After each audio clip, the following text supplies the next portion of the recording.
Hey, salut! Dans cette nouvelle critique, on va parler de la série Obi-Wan Kenobi, qui est certainement la série qui était la plus attendue, du moins de son univers, de l'univers Star Wars, hein, qui a commencé en 2020 avec la série The Mandalorian, qui a continué en décembre avec la série Boba Fett, qui a été, il faut se le dire, un véritable échec. Et donc, c'est la troisième série de cet univers étendu Star Wars. Hein. Je compte pas les films dans cet univers étendu, parce que pour moi, t'as la saga, et puis tu as, comme dit, tout cet univers qui est étendu à l'univers Star Wars. Et du coup pour moi, cette série, c'était la série, je pense que tout le monde attendait, hein, tous les fans avaient impatience, attendaient vivement la série Obi-Wan Kenobi. Et c'est vrai que là encore, c'est une mini déception. Cette série retrace l'aventure du grand et légendaire Obi-Wan Kenobi ainsi que de la jeune princesse Leia qu'on va retrouver dans cette série Obi-Wan Kenobi comme le personnage principal. Et ça c'est important à dire puisque on s'attendait pas forcément à son arrivée parce que déjà Obi-Wan Kenobi c'est on va dire la suite directe 10 ans plus tard de la prélogie de George Lucas. Donc la prélogie c'est ce qui a fait les prémices de Star Wars, on va dire, c'est ce qui a fait le retour de Star Wars au grand écran, parce que à la base on avait que l'épisode 4, 5 et 6 qui étaient disponibles dans les salles de cinéma, et c'était ça Star Wars à la base, jusqu'à que George Lucas relance sa fameuse prélogie, et donc là ça se passe 10 ans après. Et alors cette prélogie, on la ressent quand même beaucoup à travers Obi-Wan Kenobi. Alors certes, on la ressent beaucoup, mais je dirais pas forcément qu'elle est bien exploitée. C'est juste que, voilà, on sent qu'il y a des inspirations qui sont là, que ce soit au niveau des caméos, que ce soit au niveau de tout ce qui est contexte politique, etc. Et parce qu'on parle de l'ordre 66, de la traque des Jedi, etc. Donc en vrai, on ressent tout ce côté prélogie. Mais après, est-ce que c'est bien amené? Non, pas forcément en fait. Et en fait, c'est aussi le souci principal de la série, c'est que tout n'est pas forcément bien fait. Pour bien vous mettre dans le contexte et dans la situation, j'ai beaucoup aimé Obi-Wan Kenobi, mais je sais que c'est une série qui va beaucoup diviser au sein de la communauté Star Wars. Je sais déjà qu'il y a plein de monde qui va la tacler. Alors oui, certes, elle a plein de défauts, certes, elle a plein de problèmes par rapport à l'univers Star Wars, etc. Ça, je le conçois, mais j'ai pas passé un mauvais moment devant. Hein. C'est pas comme Boba Fett où vraiment j'avais la haine parce que je n'aimais pas regarder Boba Fett.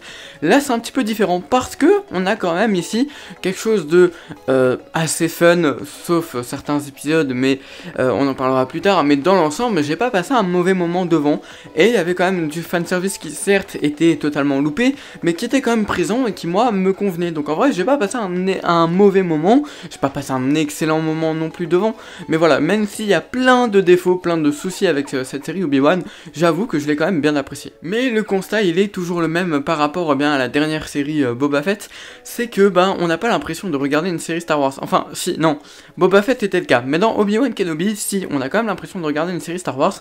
Le truc, c'est qu'elle ne sera pas mémorable, hein. Je pense que d'ici 2 semaines, tout le monde l'aura oublié, parce que vraiment, y a rien de fun, y a rien de puissant, y a rien de notable, et même les peu de choses qui sont assez remarquables et assez impressionnantes dans la série, sont pas assez bien faites pour en faire quelque chose d'iconique et de mémorable, comme on a l'habitude de voir avec les films et les séries Star Wars. Donc, en vrai, c'est là aussi le souci, c'est que on n'a pas ce côté fort, ce côté mémorable de Star Wars. Quand on pense à Un Nouvel Espoir par exemple, on sait tout de suite les scènes marquantes, on sait tout de suite ce qu'il y a d'important, on se rappelle de tout le film. Là, Obi-Wan, je pense que si vous me demandez dans 1 ou 2 mois qu'est-ce que j'ai retenu d'Obi-Wan, je pense pas que je pourrais vous répondre, parce que vraiment, y a rien de mémorable. Alors je sais pas ce qui fait que ce n'est pas le cas, mais en tout cas c'est vrai que là j'ai eu de grandes difficultés à me mettre dans l'histoire à cause de ce souci là, parce que encore une fois on aura tout oublié je pense. Et puis la saga Star Wars, elle essaye toujours d'amener des petits trucs à son univers, hein. Elle essaye de le complexifier un peu comme le fait Marvel avec le MCU, mais du coup en fait le truc c'est que c'est un univers étendu, un univers complexe, hein, qui a de quoi faire un vrai univers cinématographique, hein. C'est vraiment un univers Star Wars, c'est vraiment quelque chose qui est vraiment propice à ça, et pourtant malgré le fait que sorte série sur série, programme sur programme, il n'y a aucune série qui va apporter quelque chose à cet univers. Autant tu regardes tu regardes le MCU, t'as des films très très nuls comme Miss Marvel, même Miss Marvel, il apporte quelque chose à l'ensemble, il apporte quelque chose à cet univers cinématographique. Là, dans Star Wars, c'est pas le cas du tout. En fait, devant Star Wars, t'as un ensemble d'individualités et pas un groupe. Et ça se ressemble beaucoup. Et malheureusement, c'est dommage quand t'essayes de créer un univers cinématographique, d'autant plus quand t'essayes d'en créer un qui a un vrai potentiel, c'est tout à fait désolant. Et moi, je suis triste en fait de voir que ça peut fonctionner, mais ça ne marche pas. Et ça, c'est totalement déroutant.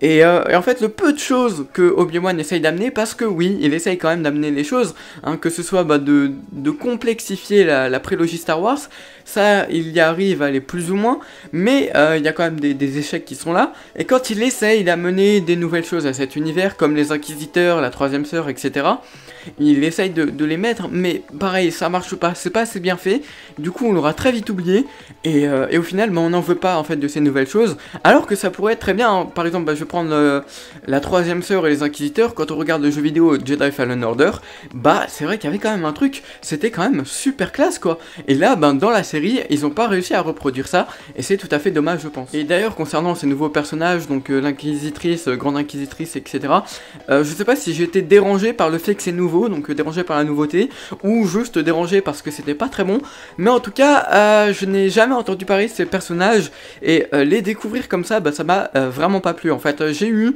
l'impression d'avoir des personnages vraiment très osef, enfin c'est pas une impression, ils sont très osef, mais en plus de ça, vu que j'en ai pas entendu parler, je me demande est-ce que ces personnages sont légitimes à rentrer dans l'univers Star Wars.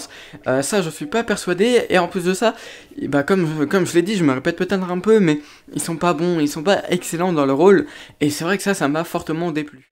Parce qu'en fait, ça entretenait tout le mythe que j'avais de la saga Star Wars, enfin ça l'entretenait pas justement, ça le détruisait, ça détruisait tout ce que je me faisais de l'univers Star Wars, et en fait, depuis que Disney a racheté l'univers, il cherche à absolument tout expliquer, et ça se ressent énormément, hein. C'est-à-dire que le moindre petit détail, le moindre petite touche de mystère, de suspense, Disney va te mettre un élément pour y répondre. Par exemple là, savoir que les Jedi étaient traqués par l'Empire, ça me suffisait amplement, j'avais pas besoin d'avoir ce petit détail qui disait que c'était les Inquisitrices qui s'en chargeaient, et surtout que quand t'adhères pas aux Inquisitrices, ça casse un peu le mythe, la légende de Star Wars que tu te faisais, et ça je trouve ça assez dommage. Et même si la série elle essaye de raconter beaucoup au travers ces détails, au final elle raconte rien, c'est-à-dire tu vas juste suivre une épopée d'Obi-Wan qui va voyager à travers la galaxie avec la princesse Leia pour l'aider parce qu'elle a été kidnappée, et ça raconte que ça, il n'y a pas d'autre chose, il n'y a pas un petit plus supplémentaire, il n'y a pas de sous-intrigue vraiment très exceptionnelle, et du coup ce qui fait que toutes ces intrigues là, tu commences vraiment à te faire chier, parce que sur 6 épisodes c'est vraiment le format qui est fait pour donner du grand spectacle, pour donner du punch, hein. Disney Plus habituellement ils sont assez bons pour ça, là sur les 6 épisodes, il y a beaucoup de moments, notamment l'épisode 4, où tu vas vraiment te faire chier, parce que 6 épisodes ça doit envoyer du lourd dès le premier, et ça doit pas s'arrêter, il n'y a pas d'épisode filaire à avoir, et là il y en a, l'épisode 4 notamment, mais c'est vrai que ça devrait pas être le cas, et là ça devrait enchaîner, tu vois, il devrait y avoir un certain dynamisme, et une certaine dose d'action, et là, il n'y a rien de tout ça en fait, et c'est assez dommage, assez désolant de voir que ils n'ont pas réussi à faire quelque chose d'intéressant, et surtout c'est chiant, c'est long, on s'ennuie un peu devant Obi-Wan, et ça malheureusement, comme je l'ai dit, sur une série de 6 épisodes, ça devrait pas arriver. En fait, je pense que le principal souci, ça aurait été de baisser nos attentes que nous on avait en tant que fans, parce que c'est vrai que Obi-Wan, c'est l'un des personnages les plus importants de la saga Star Wars, qu'il est légendaire, et que là en plus on avait le retour de McGregor dans le rôle, on avait le retour de Hayden Christensen dans le rôle de Dark Vador, donc en vrai tu vois c'était normal qu'on s'hypait un peu, mais du coup on s'attendait à quelque chose de gros, quelque chose avec beaucoup d'enjeux, avec une grande ampleur, et pas forcément à cette petite histoire sympathique certes, mais cette petite histoire avec pas beaucoup d'enjeux. On va juste suivre le kidnapping de la princesse Leia à ses 10 ans, et en fait je pense qu'on aurait dû baisser nos attentes par rapport à ça, Et en fait, je me demande même si c'était légitime d'en faire une série, puisqu'en fait, tout ce qui se passe après dans Star Wars, hein, en fait, on sait que Obi-Wan, il va rien lui arriver parce qu'on va le retrouver dans Un Nouvel Espoir. Leia, c'est pareil. Donc, on sait que ça va bien se finir. Donc, est-ce que ça avait un réel enjeu de faire cette série? Ça aurait été le cas si la série aurait été fun, qu'elle aurait apporté des choses, etc.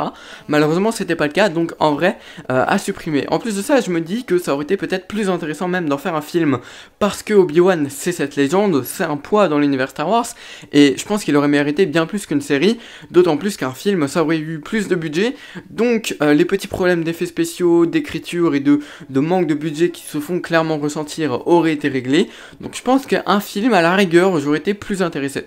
Mais là, de ce qu'on a eu quand même par rapport au format série, je dois avouer que c'était quand même pas extraordinaire quand même. On sait que nos personnages vont s'en sortir, ça n'amène aucun, mais vraiment aucun rebondissement intéressant, même tout ce qui touche à la Grande Inquisitrice, etc., qui aurait pu être une histoire sympathique, mais ça aurait pu l'être sur un autre Jedi que Obi-Wan, parce qu'Obi-Wan, on sait comment il va finir, on sait qu'on va le revoir, donc on sait qu'il va forcément battre la Grande Inquisitrice, ou qu'il y aura quelque chose comme ça. Donc il y a beau avoir tous les dénouements possibles par rapport à ce personnage, en fait, t'en as strictement rien à foutre, parce que tu sais la finalité, tu sais ce qui va arriver à Obi-Wan.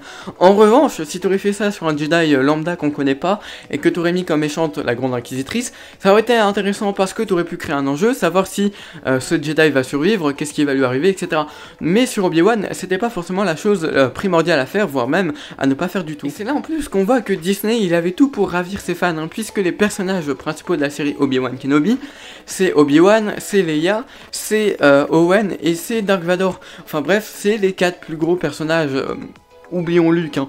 Mais à part Luke, c'est les 4 plus gros personnages de la saga Star Wars, donc il y avait vraiment de quoi faire, quoi. Pour ravir les fans, ils avaient mais la recette parfaite, et pourtant, je sais pas s'ils ont mis trop de sel ou trop de sucre dans la recette, mais ça n'a pas du tout fonctionné, c'était vraiment...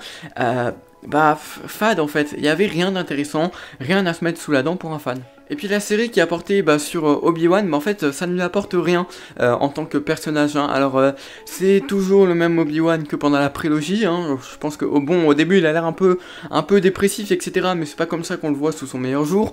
En fin de série ça va, il commence à devenir cool, mais c'est pas non plus le personnage le plus travaillé, le plus éloquent, on va dire, dans ses émotions. Mais on a quand même quelque chose d'intéressant, c'est sa relation donc avec Anakin, sa relation avec Dark Vador, qui va être exprimé à travers cette série, mais pas assez je trouve, et du coup ça fait qu'il manque quelque chose pour que cette relation soit bien écrite, soit bien travaillée, et ça se ressent que là il y a eu un petit couac, tu vois, ça se ressent qu'il y a eu un petit souci de travail, et ça, ouais, c'était pas exceptionnel, quoi. Et en plus de ça, on a eu des affrontements, hein, entre Obi-Wan Kenobi et comment il s'appelle, Dark Vador. Et on a eu des affrontements entre eux. Alors il y en a eu un dans l'épisode 3 et dans l'épisode 6. Et c'est vrai que ces combats ils sont fades, ils sont pas forcément intéressants. Quand on regarde Un Nouvel Espoir, certes c'est l'un des combats qui a le plus mal vieilli de la saga Star Wars, mais quand même il a quelque chose d'iconique, il a quelque chose d'intéressant.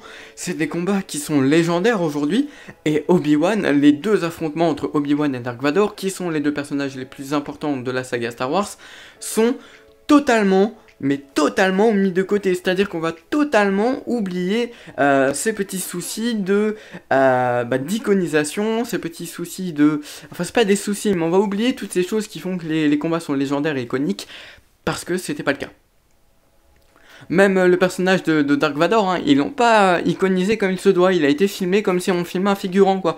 Parce que ils sont pas su le mettre en valeur, ils ont pas su montrer ce que représentait Dark Vador à travers la mise en scène, et ça se ressent beaucoup parce que très mal mise en scène, très mal réalisé, et puis très mal mise en avant pour les personnages importants. Bref, Obi-Wan c'est pas un programme qui va apporter grand chose à l'univers Star Wars, bien qu'il est quand même intéressant, il est quand même divertissant par moments, mais c'est vrai que c'est en deçà des attentes qu'on avait, c'est très long, très chiant à suivre par moments, et c'est vrai qu'on s'attendait à mieux. oubliez-le, on l'aura très vite oublié je pense. Par contre j'ai quand même un petit peu d'espoir concernant la série Andor qui sortira donc en août, série Star Wars spin-off au film Rogue One qui est un excellent film de la saga Star Wars, pas le meilleur loin de là, mais qui a quand même quelque chose d'intéressant, donc c'est vrai que j'ai hâte de suivre cette série. C'était tout pour cette critique vidéo de la série Star Wars Obi-Wan Kenobi. On se retrouve très bientôt pour les critiques d'Elvis et de Black Phone sur cette chaîne. En tout cas, j'espère que la vidéo vous aura plu. Si c'est le cas, n'hésitez pas à vous abonner, à mettre un petit pouce bleu et à me dire ce que vous avez pensé de la série et de la vidéo dans les commentaires. C'était Hugo, ciao!